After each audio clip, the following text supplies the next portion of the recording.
Après ça, ils remontent et se font accueillir par leurs collègues armés jusqu'aux dents. Pourquoi toutes ces armes? Y a une guerre quelque part? Mais il est con celui-là. Et je l'ai même pas vu venir.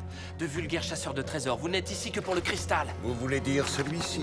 Et oh tiens, elle était là la page manquante. Et du coup, j'ai une question. Pourquoi il l'a prise? Alors oui, j'ai compris. Cristal, richesse, tout ça, tout ça. Mais il parle même pas l'Atlante. Vous voulez me dire qu'il a juste vu un joli dessin de cristal et qu'il s'est dit que ça avait l'air d'avoir de l'importance? Et bah il a eu de la chance que ça en ait vraiment parce que moi, à part une rosace et des masques qui tournent vaguement autour, je vois rien d'autre. Rourke ne fait pas son giga méchant et lui tend la main pour qu'il rejoigne le crew. Mais évidemment, notre gentil Milo ne va pas accepter. Maintenant, vous faites partie de la famille. Je ne suis pas un mercenaire. Et Kida non plus, mais elle le fait comprendre de manière plus directe. Putain, belle, intelligente et qui se laisse pas faire, c'est vraiment la goutte. Et il y a cette réplique de Rourke qui me bute. Un mercenaire. Moi, je préfère le terme d'aventurier du capitalisme. Évidemment, dit comme ça, tout peut avoir l'air négatif. Et quand je dis qu'il est pas giga méchant, il va même entamer une discussion avec notre héros. Avec Gaston, il y aurait même pas eu de parlotte. Vous croyez que c'est un diamant, moi je croyais que c'était une batterie, mais c'est ni l'un ni l'autre. Ce cristal est leur force vitale, c'est la seule chose qui les maintienne en vie. Si on la leur enlève, ils en meurent. Oh là là, voilà qui change toutes les données. Qu'est-ce que vous en pensez, Elga? Oui, ça change tout.